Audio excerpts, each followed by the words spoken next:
Assalamualaikum teman-teman semuanya, kembali lagi di Farfin Class, belajar finance sampai tuntas.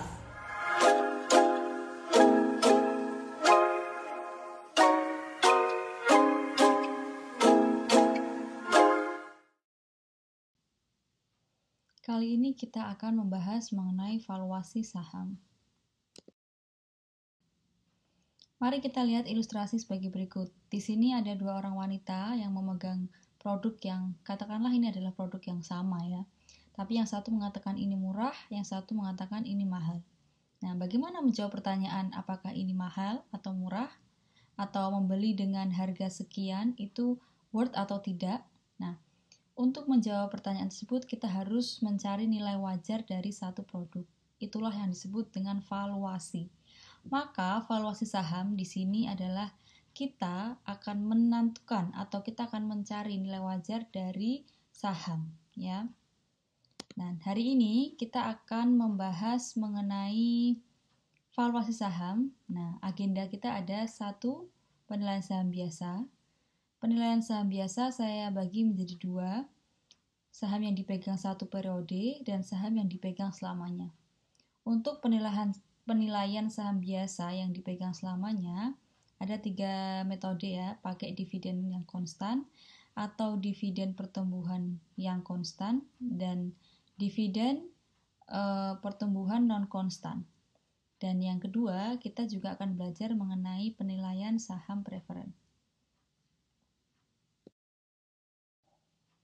Konsep valuasi saham, kita lihat bersama-sama. Di sini ada timeline atau garis waktu, tahun ke-0 sampai tahun ke-4. Pada tahun ke-0 investor membeli saham, ya, maka dia mengeluarkan uang untuk membeli saham. Di sini terjadi arus kas keluar.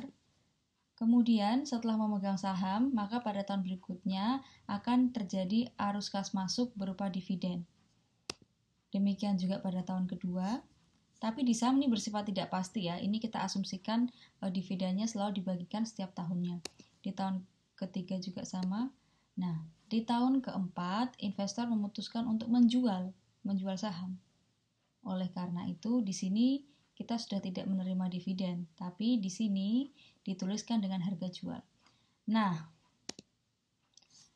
konsep valuasi saham adalah present value dari semua aliran arus kas masuk. Nah, arus kas masuk pada saham adalah dividen dan harga jual. Ya, di sini ilustrasinya pada tahun keempat investor memutuskan untuk menjual. Maka kita harus mencari tahu nilai sekarang dari harga jual pada tahun keempat. Ditambah dengan serangkaian pembayaran dividen pada tahun pertama sampai tahun ketiga. Kita tarik ke kiri semua, ke arah present value semua, kemudian kita jumlahkan. Nah, inilah hasil dari valuasi saham di sini. Saham yang dipegang 1 periode. Di sini ada ilustrasi, Mbak Merin memegang saham A yang membagikan dividen sebesar 200 pada akhir tahun. Jika tingkat keuntungan yang disyaratkan sebesar 20%, dan saham diprediksi memiliki harga 1.400 pada tahun depan, maka berapa harga yang pantas untuk saham A tersebut? Pertama-tama kita lihat rumus dari valuasi saham ini. Nah, kita perhatikan KS ini adalah simbol dari tingkat keuntungan yang disyaratkan. Kemudian P1 adalah harga, P ini adalah price, 1 berarti harga pada tahun pertama, ya. Kemudian D1 adalah dividen pada tahun ke-1. Kita lihat di sini ada beberapa informasi yang bisa kita ambil. Dividen sebesar 200 pada akhir tahun. Berarti ini sudah D1 ya. Tingkat keuntungan yang disyaratkan sebesar 20%, maka ini adalah KS. Dan harga 1.400 pada tahun depan, maka inilah yang disebut dengan P1 atau harga jualnya. Setelah itu kita input informasi ini ke dalam rumus 200 per 1 plus 0,2 pangkat 1 ditambah 1.400 per 1 plus 0,2 pangkat 1. Kita hitung dari bawah dulu ya. 1 ditambah 0,2, 1,2 pangkat 1, yang lain tetap. 1 ditambah 0,2 pangkat 1, 1,2 pangkat 1, yang lain tetap. Kemudian 1,2 dipangkatkan 1, ini juga sama, hasilnya 1,2. Dan terakhir 200 dibagi 1,2 ketemu 166,667, dan 1400 dibagi 1,2 adalah 1166,667. Ditambahkan hasilnya adalah 1333,338. Oke, di sini paham ya. Kemudian kita lanjut ke saham yang dipegang selamanya. Ya, jadi kalau tadi saham yang dipegang 1 periode atau misalkan 2 periode, 3 periode, 4 periode, selama itu ada batasannya, maka aliran kas masuknya adalah 1 dividen, yang kedua adalah harga jual. Jadi dividen itu kita present value-kan, kemudian ditambah dengan harga jual kita present value-kan. Nah, bagaimana kalau saham dipegang selamanya? Maka aliran kas masuknya hanya berupa dividen, tidak ada harga jualnya. Karena asumsinya dipegang selamanya, maka dia tidak akan menerima kembali harga jual gitu. Oke, nah sekarang saham yang dipegang selamanya ada 3 jenis ya. Yang pertama model dividen konstan. Apa yang dimaksud dengan model dividen konstan? Kita lihat, dividen konstan adalah dividennya itu tetap, stabil, konstan, tidak berubah ya. Tahun pertama 200, kedua 200, ketiga 200, sampai dividen tahun tak terhingga ini juga 200. Kita tarik ke kiri semua, kita present value-kan. Itulah model dividen konstan. Kemudian yang kedua adalah model dividen yang tumbuh dengan growth konstan. Nah, di sini ada istilah baru ya. Growth itu adalah pertumbuhan. Pertumbuhannya konstan. Berarti dividennya tidak konstan, tapi pertumbuhannya yang konstan. Misalnya, dividen tahun pertama 200, dividen tahun kedua naik 5%, dividen tahun berikutnya naik lagi 5%, dan seterusnya sampai tahun tak hingga naik 5%. Jadi yang konstan, yang konsisten adalah growth-nya atau pertumbuhannya, ya, bisa dipahami ya. Kemudian yang terakhir, model dividen tumbuh dengan growth non konstan. Jadi dividennya ini mengalami naik turun tetapi tidak konstan. Kalau tadi kan konsisten ya, naiknya 5% ya 5% terus gitu. Nah, kalau kali ini naiknya misalnya dividen pertama 200, kemudian tahun kedua naik 15%, tahun ketiga naik 15%, tahun berikutnya naiknya hanya 5%, nanti tahun berikutnya lagi bisa jadi turun, dan seterusnya. Itu yang disebut dengan model dividen tumbuh dengan growth non-konstan. Nah,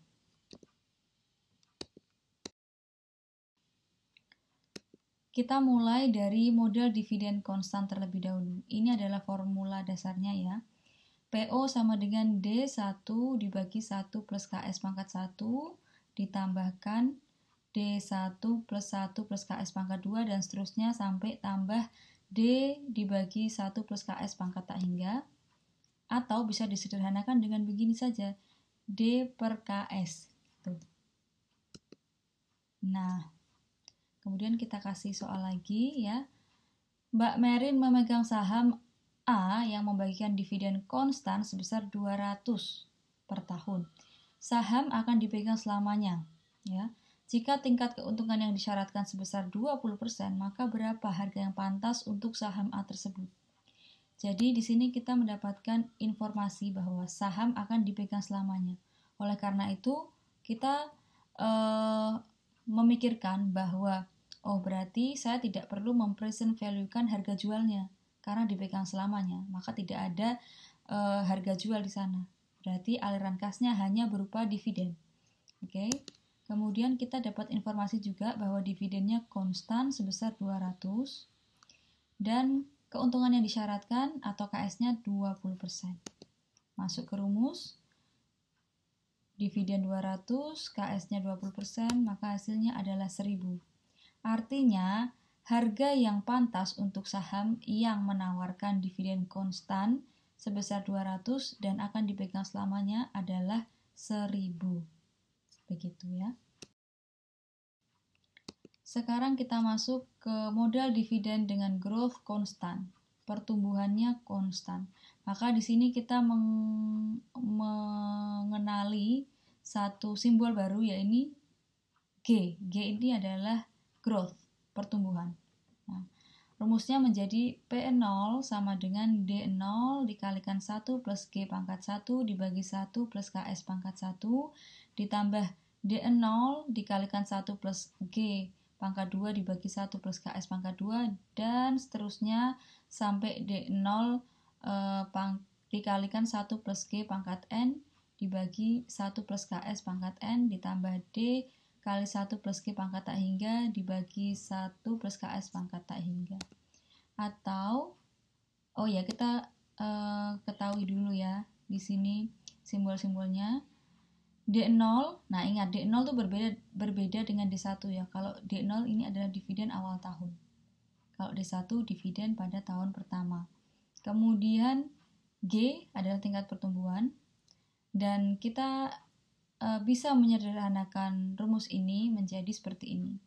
P0 sama dengan D1 dibagi KS min G. Apabila D1 tidak diketahui dalam soal cerita nanti, yang diketahui adalah D0, maka kita bisa menghitung D1-nya dengan cara D1 sama dengan D0 dikalikan 1 plus G pangkat 1. Oke. Kita kasih contoh soal lagi. Mbak Merin memegang saham A yang membagikan dividen sebesar 200 tahun ini. Ya. Saham akan dipegang selamanya. Jika saham diperkirakan tumbuh 5%, dan tingkat keuntungan yang disyaratkan sebesar 20%, maka berapa harga yang pantas untuk saham A tersebut? Apa saja informasi yang kita dapatkan di sini? 1. Saham akan dipegang selamanya. Oke. Yang kedua, dividen tahun ini sebesar 200. Dividen tahun ini berarti dividen 0 atau D0. Maka kita tidak bisa langsung masuk ke rumus ini. Kita harus mencari dulu D1-nya dengan menggunakan rumus yang ini. Oke. Kemudian apalagi keuntungan yang disyaratkan KS 20% dan tingkat pertumbuhannya atau G-nya 5%. Nah, pertama kita cari dulu ya D1-nya ya, jangan lupa ya. D0-nya 200 dikalikan 1 plus G-nya 5% atau 0,05 pangkat 1. Hasilnya adalah 210. Setelah kita mengetahui D1, maka kita baru bisa memasukkan ke sini ya. Kita balik ke sini, kita masukkan. D1 210 dibagi KS-nya 20% atau 0,2 dan G-nya adalah 5% atau 0,05. Maka hasilnya adalah 1.400. Artinya, harga yang pantas untuk saham A ini adalah 1.400. Oke. Model dividen dengan growth yang non-konstan. Pertumbuhannya tidak konstan ya. Kita lihat di sini, ini rumus dasarnya adalah sigma dari D0 dikalikan 1 plus G1 pangkat I dibagi dengan 1 plus KS pangkat I, di mana I itu mulai dari 1 sampai T, ditambah sigma dari DT dikalikan 1 plus G2 pangkat J dibagi 1 plus KS pangkat J, di mana J adalah T plus 1 sampai tak hingga. Nah, pasti bingung kan kalau ngeliat rumus ini? Bingung nggak apa-apa, tapi jangan mundur ya. Nah, oke, kita akan pelajari pelan-pelan. Supaya lebih mudah, kita masukkan soalnya dulu ya. Mbak Merin lagi-lagi memegang saham A yang membagikan dividen sebesar 200 tahun ini. Saham akan dipegang selamanya. Tingkat keuntungan yang disyaratkan sebesar 20%. Jika saham diperkirakan tumbuh 15% selama 5 tahun pertama, Perhatikan, jika saham diperkirakan tumbuh 15% selama 5 tahun pertama, kemudian 5% selamanya, maka berapa harga yang pantas untuk saham A tersebut? Jadi, dividennya mengalami pertumbuhan 2 kali ya. Yang pertama dari tahun ke-0 sampai tahun ke-5 dia tumbuh sebesar 15%. Setelah tahun ke-5 sampai selamanya dia tumbuh sebesar 5%. Jadi di sini pertumbuhannya non konstan, tidak konstan 2 kali, 15% dulu selama 5 tahun pertama dan kemudian 5% setelah tahun ke-5 dan sampai selamanya. Dipaham ya? Kita masuk ke rumus. Nah, sebelum kita input, kita perhatikan dulu ya. Ini I-nya mulai dari 1 sampai T. T ini adalah tahun ke-5, di mana dividen tumbuh 15%, ya kan, dari tahun pertama sampai ke-5. Kemudian yang kedua ini kita perhatikan J-nya menjadi 5 plus 1. Berarti 6. Jadi, pertumbuhan kedua, growth yang kedua, yaitu 5%, itu mulai tumbuh dari tahun ke-6 sampai tak hingga atau selamanya. Paham ya? Nah, kemudian kalau kita hitung secara manual satu-satu, maka akan menjadi seperti ini. Ya. Oke, P0 sama dengan 200 dikalikan 1 plus 0,15 pangkat 1 dibagi 1 plus 0,2 pangkat 1 terus sampai pangkat 5 ya. Coba ini saya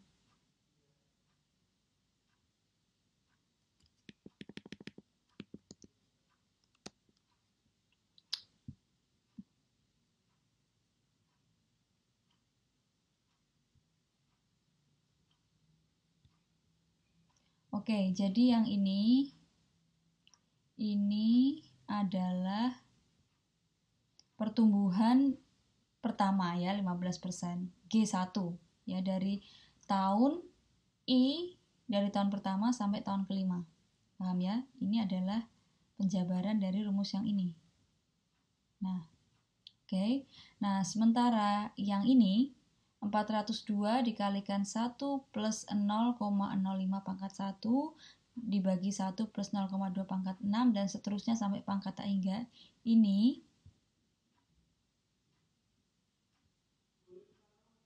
Ini adalah penjabaran dari rumus yang ini. Nah, kemudian muncul pertanyaan, lah ini 402 dari mana? 402 ini adalah dividen pada tahun ke-5. Jadi ini sudah saya hitung ya. Dividen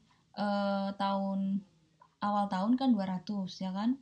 Kemudian dihitung dividen 1, 2, 3, 4, 5 sampai dividen ke-5 di sini. Nah, kita masukkan 402. Oke, kita lanjut lagi. Nah, kalau teman-teman perhatikan, ini adalah aplikasi atau penerapan dari konsep present value, ya. Jadi di sini ada konsep present value. Sementara yang ini adalah konsep dari model dividen growth constant, ya kan? Yang tadi baru saja kita pelajari. Nah, kemudian untuk menyederhanakan perhitungan ini, yang rumit ini, kita bisa membaginya menjadi 2. Kita pecah jadi 2. Yang ini kita hitung dengan rumus present value, yang ini kita hitung dengan rumus model dividen growth constant. Nah, setelah ini ketemu dan ini juga ketemu, maka kita tinggal menambahkan saja, menjumlahkan saja. Maka ketemulah berapa harga yang pantas untuk saham A. Nah, sekarang kita coba pakai present value dulu ya. Yang pertama, present value. Nah, teman-teman masih ingat kan rumus dari present value? Ya, coba kita ingat-ingat lagi ya. Present value sama dengan future, saya tuliskan di sini ya. Future value dikalikan dengan present value interest factor ya. Yang ada di tabel itu loh. Nah, ini. Kemudian kita anggap yang future value-nya ini adalah dividen di sini. Atau kalau kita lihat di rumus tadi, ini adalah pembilangnya. D0 sama D0 dikalikan 1 plus G pangkat I. I-nya 1 sampai 5. Ya. Kemudian, present value-nya ini nanti kita akan menggunakan tabel. Nah, ini. Oke, di sini paham? Nah, kita coba menggunakan tabel. Nah, jadi PVIF-nya kita ambilkan langsung dari tabel, yaitu untuk tingkat keuntungan 20% tahun 1, tahun 2, tahun 3, dan seterusnya sampai tahun ke-5. Kenapa 20%? Di sini kan 15%. Nah, ingat lagi ya, bedakan lagi mana yang KS, mana yang growth. Nah, yang ini adalah KS, tingkat keuntungan yang disyaratkan oleh investor saham. Ya, KS-nya tadi 20%. Nah, G itu hanya bicara tentang growth, pertumbuhannya. Pertumbuhannya 15%. Growth dan KS itu dua hal yang berbeda. Oke, paham ya? Setelah ketemu ini dan ini, kita kalikan hasil future value, kita kalikan dengan present value interest factor, ketemu 192. Yang berikutnya juga sama, terus sampai tahun ke-5, sampai tahun terakhir 162, kemudian kita totalkan, maka hasilnya 882. Ini kita sebut sebagai PV1. Kita simpan angka ini ya, untuk kita totalkan dengan angka satunya lagi, yang akan kita hitung setelah ini. Dan yang perlu kita ingat adalah kita harus mengingat angka ini, 402 ini. Ya, ini. Kenapa? Karena pertumbuhan yang kedua, G2-nya tadi yang 5%, itu kan terjadi setelah tahun ke-5. Maka nanti dividen yang dipakai adalah dividen setelah tahun ke-5. Jadi kita save juga angka ini, 402. Oke? Kita masuk ke model yang kedua, yaitu model dividen konstan ya. Ingat, rumusnya adalah P0 sama dengan D1 per KS min G.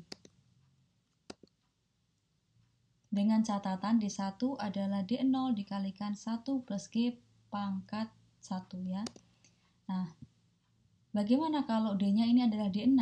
Maka mencarinya adalah D6 sama dengan D sebelum D6, berarti D5 ya. D5 dikalikan 1 plus G pangkat 1. Nah, tadi saya sudah minta teman-teman untuk mengingat-ingat D5-nya berapa, yaitu 402 dikalikan 1 plus pertumbuhan yang kedua ya. Ingat ya, pertumbuhan yang kedua adalah 5%. Jadi 0,05 pangkat 1 ketemu 422. Setelah mengetahui D6, maka kita bisa masuk ke rumus yang ini tadi. Ya, yang pertama tadi. Yang ini. Oke. Maka P0 sama dengan 422 dibagi 0,2 dikurangi 0,05 ya. Pertumbuhan yang kedua 5% dan ini KS-nya adalah 20%.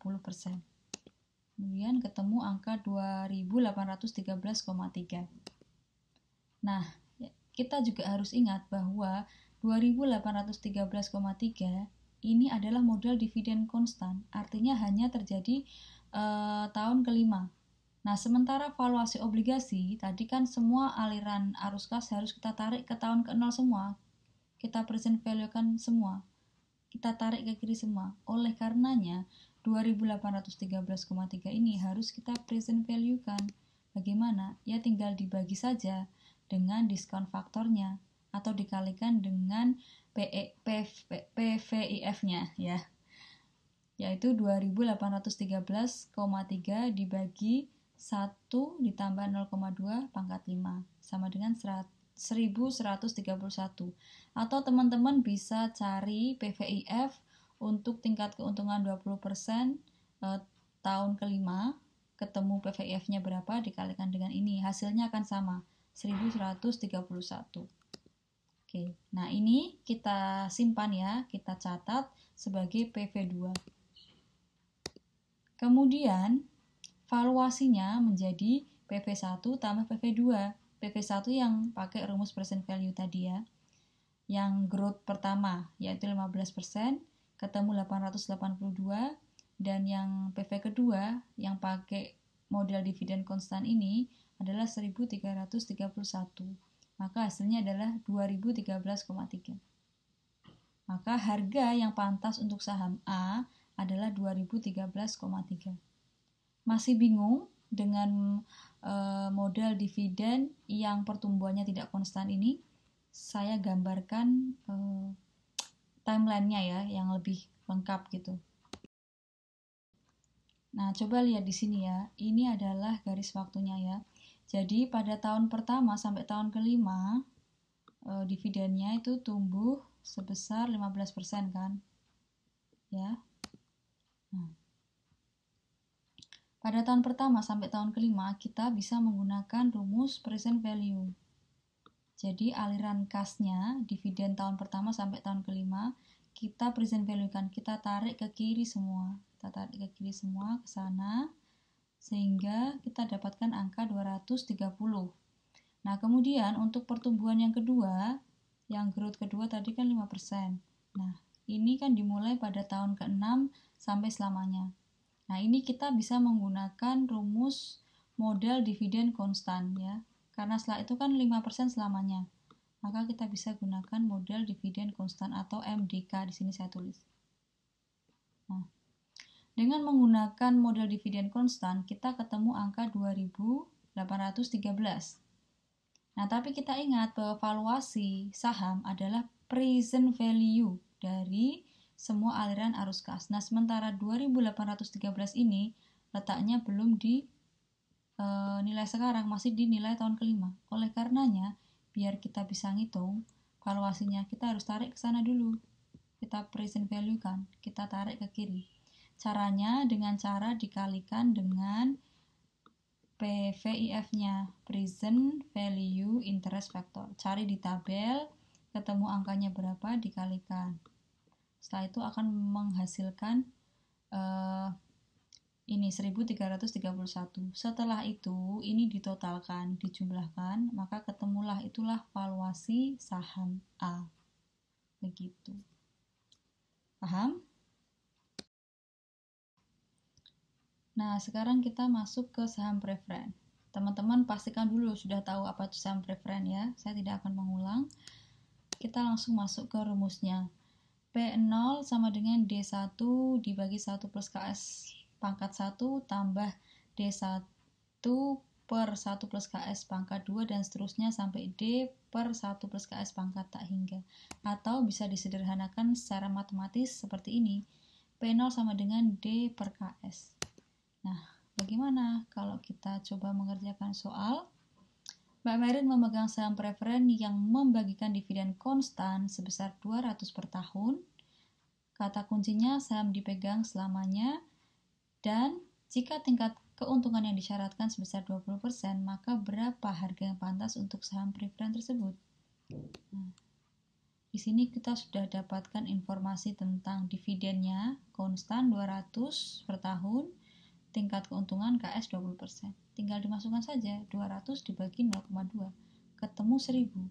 Artinya harga yang pantas untuk saham preferen tersebut adalah 1000. Gitu. Nah, gimana? Mudah kan belajar finance? Kuncinya tuh cuma satu.